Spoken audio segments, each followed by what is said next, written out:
Equation Distillation Makes SLM Better Arithmetic Reasoner라는 이름으로 팀을 연구를 수행한 김범준, 김주현, 이성함 팀이고 저는 발표를 맡은 이성함입니다. 바로 발표 시작하겠습니다. 감사합니다. 네, 저희 목차는 Research Background, Motivation, Methodology, Conclusion and Discussion으로 이어집니다. 먼저 저희 연구를 왜 해야 되는지, 이 연구가 왜 유용한지에 대해서 여러분들께 먼저 얘기를 드리고자 합니다. 사실 저희 2021년인가 챗GPT가 나와서 그때부터 이제 LLM의 유용성에 대해서 의심을 하는 사람은 없어졌을 거라 생각을 합니다. 다만 여기서 LLM을 사용한 사람은 많아서도 라마 70B 혹은 라마 13B, 7B와 같은 오픈소스 LLM을 활용하신 분들은 많이 없을 겁니다. 왜냐? 바로 캐퍼시티, 즉 이제 그걸 구동하기 위한 시스템 리ኳ어먼트가 어느 정도 갖춰져야 되기 때문이죠. 이 부분에 대해서는 뒷부분에 얘기 드리겠지만, 이렇게 LLM을 사용할 때 내가 그 LLM의 파라미터링 논리지를 사용하고 싶다라고 했어도 어떤 그 자원의 부족함 때문에 사용을 못하는 경우가 되게 많습니다. 그래서 최근에 이제 LLM의 파라미터링 논리지를 보다 효과적으로 활용하기 위한 연구들이 존재해왔고, 이 피겨가 그 연구의 리서치 텍소노미입니다. 크게 4개로 이루어지는데 프루닝, 놀리지 디스틸레이션, 콘타이제이션, 롤랭크 팩토리제이션으로 구성이 됩니다. 그 중에서 저희는 놀리지 디스틸레이션, 위에서 두 번째 그거에 집중을 한번 해봤습니다. 그럼 왜 놀리지 디스틸레이션이냐? 첫 번째, 코스트 에피시언시입니다. 자, 8B 모델을 인퍼런스 하기 위해서는 최소 16기가 이상의 VRAM을 필요로 합니다. 이거는 A6000 하나에 700만 원짜리 이런 GPU가 아니고선 불가능한 일이죠. 그리고 4090과 같이 VRAM이 24기가인 그런 자원을 가지고 있어도 추론 속도가 많이 느립니다. 70B 모델의 경우에는 제가 많이 하고 있는데 140기가 이상의 VRAM이 필요합니다. A100 2개가 필요하죠. 이런 말도 안 되는 리ኳ어먼트는 사실 저희가 LLM에 대한 접근성을 LLM의 접근성을 좀 진입 장벽을 높이는 그런 허들 같은 역할을 합니다. 근데 T5 베이스 220밀리언이죠. 이 경우에는 여러분들 그 컴퓨터에 있는 2080, 2060 이런 친구들로도 충분히 학습 및 인퍼런스가 가능합니다. 그래서 이런 리ኳ어먼트가 넉넉하다는 장점이 있는데, 다만 SLM 같은 경우는 LLM과 같은 파라미팅 논리지가 존재하지 않습니다. 당연한 거겠죠. 캐퍼시티도 많고 LLM이 좀 더 캐퍼시티도 많고 그다음에 데이터를 훨씬 더 많이 때려박았기 때문에, 그래서 SLM에 LLM의 파라미터링 논리지를 디스틸레이션 해주면 태스크의 수행 능력을 유지하면서도 엣지 디바이스와 같은 더 다양한 환경에서 모델 배포가 가능합니다. 또한 블랙박스 LLM을 활용하는 것에 있어서 조금 더 디스틸레이션이 이점이 있습니다. 앞서 보여드렸던 프루닝이랄지 아니면 퀀타이제이션 같은 경우는 GPT 3.5, 4, 클로드 3와 같은 블랙박스 LLM에서는 그 파라미터 사용이 불가능합니다. 왜냐하면 파라미터 자체에 접근이 불가능하기 때문이죠. 그리고 개별 항목에 대한 인퍼런스를 위해서 API 폴시 코스트가 발생합니다. 이 비용이 상당히 꽤 무시 못할 비용입니다. 그런데 저희 놀리지 디스틸레이션 같은 경우에는 블랙박스 LLM에도 적용이 가능합니다. 그리고 한 번 수행한 뒤에는 사실 그걸로 디스틸레이션이든 SLM을 사용하기 때문에 API 콜과 같은 그런 코스트가 발생하지 않습니다. 그리고 추가적으로 한 가지 더 얘기를 드리고 싶으신 거는 엣지 디바이스, 즉 TV, 그러니까 LG의 tvOS나 이런 경우가 있죠. 그런 경우에도 사실 LLM을 쿼타이제이션을 해서 바로 주입을 시키면 되지 않느냐라고 얘기하는데, 보통 그런 엣지 디바이스에서는 디스틸레이션을 먼저 SLM으로 수행을 한 다음에 그 디스틸드 SLM에 쿼타이제이션을 하는 방법으로 탑재를 많이 하고 있습니다. 그래서 놀리지 디스틸레이션이 어찌 보면 앞으로 다양한 환경, 즉 엣지 디바이스와 같은 다양한 환경에서 모델을 활용을 할 때 가장 중요한 키포인트라고 생각을 해서 저희는 이 부분에 좀 더 집중을 했습니다. 그러면 이제 이 LLM 논리 디스틸레이션이 어떻게 행해지는지를 간략하게만 말씀을 드리겠습니다. LLM 논리지 디스틸레이션은 흔히 이제 리즈닝 디스틸레이션으로 많이 대표가 되는데, 수행하고자 하는 태스크의 개별 인풋에 대해서 COT, 그러니까 제로샷 COT나 피샷 COT 둘 다 되겠죠. COT를 통해서 레셔델, 즉 이제 어떤 리즈닝의 내추럴 랭귀지 포맷으로 표현된 리즈닝을 뽑아냅니다. 이후 SLM을 그 인풋에 대해 뽑아낸 레셔넬을 생성하도록 학습을 합니다. 이 과정 속에서 SLM은 결국에 LLM이 생성한 레셔넬을 학습을 하게 되는데, LLM이 생성하는 레셔넬을 학습한다는 게 뭐냐면은 LLM이 가지고 있는 파라메트릭 논리지를 기반으로 한 그런 내용을 학습을 하는 겁니다. 즉 LLM의 파라메트릭 논리지를 프록시 형태로 학습을 디스트를 받을 수 있는 거겠죠. 네. 이 피규어 같은 경우는 그거를 간단하게 나타낸 예시인데 맨 건 NLI 테스트 밑에 거는 뭐 MLC가 아니라 멀티 초이스 퀘스천이겠죠. 네, 이런 것들에 대해서 레션 A를 뽑고 그거를 밑에 있는 스몰러 모델로 학습을 시키는 그런 거를 보실 수가 있습니다. 근데 이제 저희는 그 중에서 여러 가지 태스크 중에서 아리스메틱 태스크에 조금 더 집중을 했습니다. 그리고 아리스메틱 태스크에 고정을 하고 기존 연구들에서는 T5 라지 770밀리언과 같은 T5 라지로 많이 수행이 되는데 저희는 T5 베이스와 같은 SLM에서도 이런 아리스메틱 태스크를 잘 수행될 수 있게끔 하는 그런 워크를 진행을 했습니다. 아리스메틱 태스크는 그냥 수학 문제 푼다고 생각하시면 되고 사진 보시다시피 위에 프라블럼이 있으면은 그 수학 문제에 대해서 클로저 즉 일종의 리즈닝 레션 A를 뽑고 그거에 근간을 해서 파이널 앤서를 산출을 하는 그런 태스크라고 보시면 되겠습니다. 그래서 일단 SLM 사이즈는 T5 220밀리언, 그다음에 벤치마크는 대표적인 아리스메틱 태스크인 GSM8K 먼저 사용을 했고 추후에 매스 벤치마크나 이런 좀 더 어려운 수학적인 태스크도 한번 도전을 해볼 계획입니다. 자, 여기까지가 이제 백그라운드였고 이제 저희 연구의 모티베이션 먼저 말씀을 드리겠습니다. SLM의 내추럴 랭귀지 포맷이 과연 타당한가라는 질문을 먼저 던지면서 저희 모티베이션 설명을 드리겠습니다.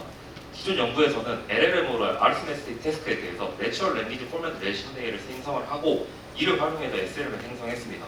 근데 저희가 생각했었을 때는 이러한 내추럴 랭귀지 포맷 레션 A를 학습시키는 거는 큰 한계가 존재하는 생각을 했습니다. 첫 번째로 성능입니다. 다른 태스크, 즉 이제 커먼센스 리즈닝과 같은 다른 태스크에 비해 저조한 성능을 보입니다. 추가적으로 T5 베이스와 같은 더 작은 모델에 적용한 연구는 드뭅니다.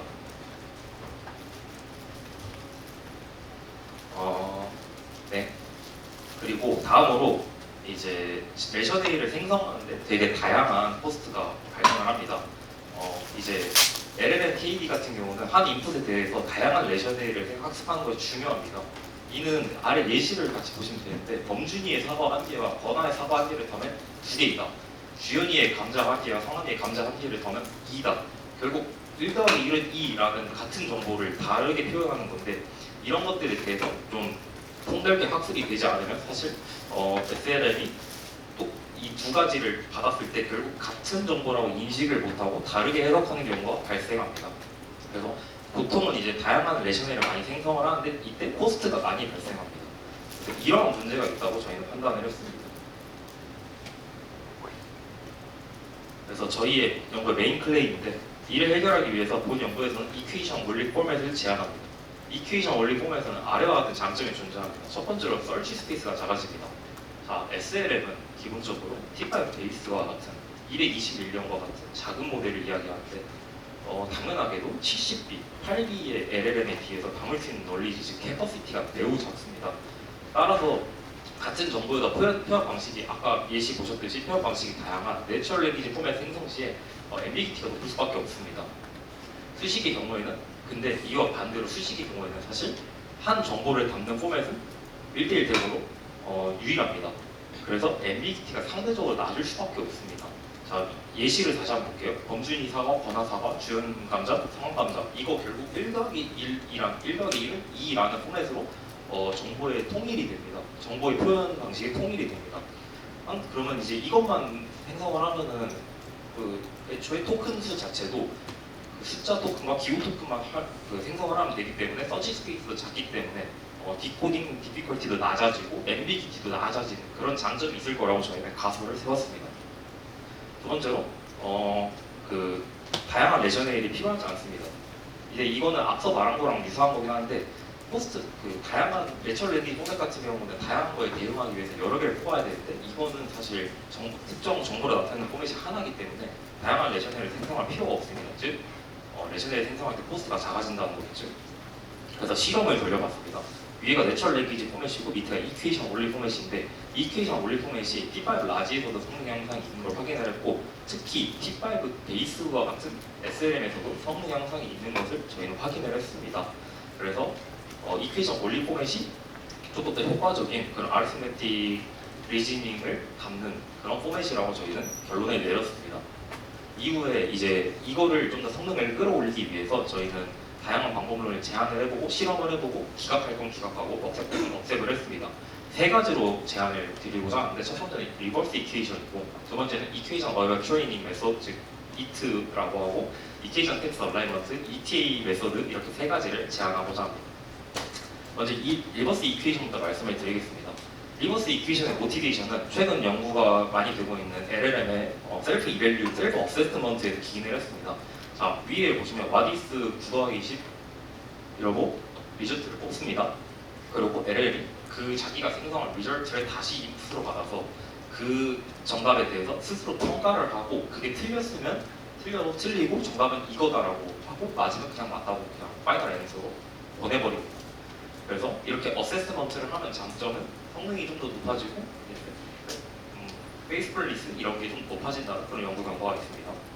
그래서 저희는 이거에 차반을 받아서 아리스메틱 태스크에서도 이퀘이션 원리 아리스메틱 태스크에서도 셀프 어세스먼트를 할 수 있는 방법이 있을까라고 고민을 해봤고 그 중 하나가 이퀘이션 플러스 리버스 이퀘이션입니다. 리버스 이퀘이션이 뭐냐면 사실 위에 있는 Q를 아래 이퀘이션을 바꾸면 아래와 같은 형태가 나옵니다. 근데 사실 이거를 그대로 입력으로 주는 거는 그게 SLM 같은 데는 맞지 않다고 생각을 해본 결과 이렇게 수식으로 전제된 수식은 역산을 하면은 검산이 되고 그게 어찌 보면 어세스먼트의 형태로 나타낼 수 있다고 저희는 생각을 했습니다. 그래서 리버스 이퀘이션을 추가로 달아줘서 이거를 셀프 어세스먼트로 사용을 하고 그거를 그대로 학습하는 포맷을 구성을 했습니다. 그리고 비교 실험을 위해서 내추럴 랭귀지에 대해서도 실험을 해봤고 앞서 말한 것과 동일한데 그냥 내추럴 랭귀지로 되어 있는지 아니면 이퀘이션 원리로 되어 있는지의 여부입니다. 실험 결과입니다. 네, 리버스 이퀘이션 같은 경우는 그렇게 좋은 성능을 주지 못했습니다. 따라서 저희는 이 가설을 폐기하고 다음 메소드로 넘어갔습니다. 이제 이퀘이션 어웨어 트레이닝입니다. 자, 저희가 이퀘이션 원리로 학습된 모델을 인퍼런스에서 결과 분석을 했을 때 대부분의 오류가 사실 1 더하기 1은 3, 1 더하기 2는 6 이런 것 같이 수학적인 그런 계산을 못해서 나오는 문제가 많았습니다. 저희는 이거를 T5와 같은 SLM은 결국 내추럴 랭귀지로 프리트레이닝이 됐기 때문에 상대적으로 이퀘이션 단의 매니폴드가 많이 형성이 되지 못했을 것이다 라고 판단을 했고 그래서 그거를 좀 더 함양을 시켜주기 위해서 이퀘이션으로 프리트레이닝을 추가로 시켜봤습니다. T5의 프리트레이닝 방법인 마스크 스판 프레딕션과 같이 이퀘이션의 일부분을 마스킹하고 마스킹된 부분을 예측하게 했습니다. 이를 통해서 모델이 조금 더 이퀘이션 쪽의 매니폴드를 효과적으로 학습할 수 있게끔 저희는 그렇게 꾀해봤고 아래가 그 예시입니다. 이 상태에서 마스크된 부분의 토큰, 즉 숫자겠죠. 숫자를 예측하도록 저희는 학습을 시켰습니다. 그런 다음 추가적으로 이퀘이션 텍스트 얼라이먼트입니다. 추가적으로 저희 메소드 자체가 인풋이 내추럴 랭귀지 포맷으로 입력이 되고 아웃풋은 이퀘이션으로 출력이 되기에 내추럴 랭귀지에서 이퀘이션으로 트랜스폼하는 능력을 향상시키고자 합니다. 어찌 보면 저희는 이퀘이션과 텍스트를 일종의 멀티모달로 판단을 좀 간주를 하고 그렇게 생각을 했고 텍스트와 이미지 도메인의 이 모달리티에 얼라인을 시킨 클립과 같은 형태로 저희는 그 이퀘이션 텍스트 얼라이먼트를 좀 더 해보고자 했습니다. 그래서 기본적으로 컨트라스티브 러닝 기반의 얼라인 메소드를 고안을 하였습니다. 간단하게 얘기를 드리면 일단 저희는 인코더 디코더 모델인데 먼저 인코더 간의 동작 과정부터 설명을 드리겠습니다. 자, T5 인코더에 퀘스천과 이퀘이션 두 개를 같이 넣어주면은 퀘스천의 레이턴트 벡터가 나오고 이퀘이션의 레이턴트 벡터가 나옵니다. 그리고 그것들을 배치 안에 있는 친구들에서 퀘스천 배치에 있는 첫 번째를 Q1, 그다음에 이퀘이션 배치 안에 있는 첫 번째를 E1이라고 했고 이렇게 시뮬러리티 매트릭스를 만들어줍니다. 그럼 대각 요소에 있는 친구들은 결국 대응이 되는 친구들이기 때문에 두 개의 시뮬러리티는 높아져야 되는데 그 외에 있는 친구들은 서로 코레스폰딩 하지 않은 그런 텍스트 이퀘이션이기 때문에 시뮬러리티가 상대적으로 낮아져야 됩니다. 그래서 그 대각에 있는 친구들의 시뮬러리티를 극대화하는 방향으로 학습을 진행했습니다. 그리고 이제 이렇게 학습이 된 모델로 학습이 된 모델에서 나오는 히든 스테이트 벡터는 결국 퀘스천을 넣어도 이퀘이션에 어느 정도 얼라인이 된 그런 벡터가 나오는데 그 상태로 디코더에 소스 메모리를 넣어줘서 크로스 어텐션을 수행하게 합니다. 그렇게 디코더는 크로스 어텐션을 수행하고 그 이퀘이션 리즈닝을 수행하게 됩니다.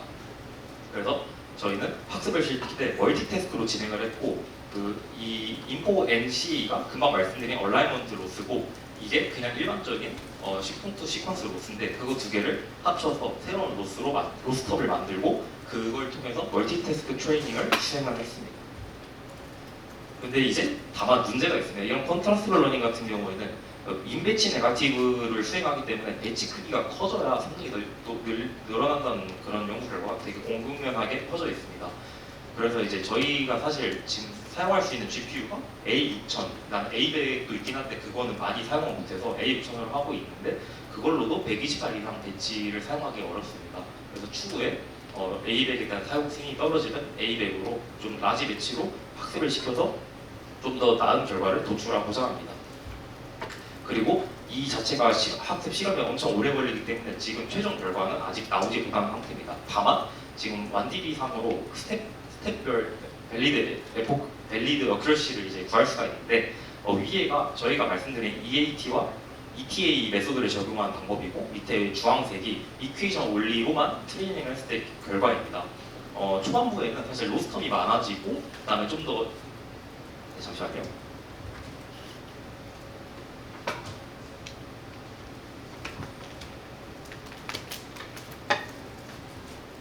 초반부에는 로스텀이 많아지고 그다음에 학습할 거리가 많아졌기 때문에 그렇게 좋은 모습을 보여주지 못한 걸 확인을 했는데 좀 스텝수를 늘리면 늘릴수록 저희의 메소드가 조금 더 좋은 성능을 보였음을 확인할 수가 있습니다.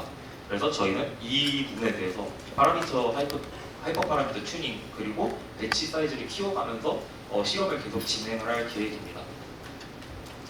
그리고 저희가 8월 30일 날 유릭스의 SAI랑 워크샵이 있는데 그때까지 최종 결과랑 논문 라이팅까지 다 완성을 해서 거기에 투고하는 것을 목적으로 하고 있습니다. 네, 저희 발표는 여기까지고요. 네, 질문 있으면 해주시기 바랍니다. 감사합니다.